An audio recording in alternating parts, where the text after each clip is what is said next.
येशू पुढे म्हणाला, जसं तुम्ही त्या झाडांकडे पाहून ओळखता की आता कडक उन्हाळा लागलाय, त्याच प्रकारे या जगावर अशा गोष्टी कोसळतील की राष्ट्रावर राष्ट्र उठेल, देशावर देश उठेल, जागोजागी मऱ्या उठतील, जागोजागी भूकंप होतील, जागोजागी भांडणं होतील, जागोजागी गाव गावावर उठेल आणि या जगामध्ये अशा प्रकारे गोष्टी घडतील की आता तुम्ही गोष्टी पाहिल्या नसतील, त्या गोष्टी येणाऱ्या समयामध्ये तुम्ही पाहाल, त्यावेळेस तुम्ही ओळखा की देवाचं राज्य जवळ आलंय. काय?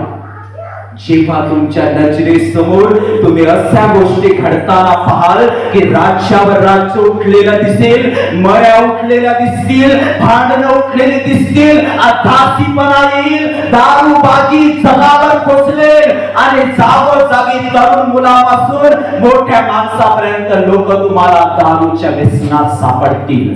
अशा वेळेस तुम्ही जगाला ओळखा की या जगाचा शेवट करण्यासाठी मनुष्याचा पुत्र, देवाचा पुत्र नासोरी येशू स्वर्गातून पाऊल उचलून या जगामध्ये येण्याची तयारीत आहे.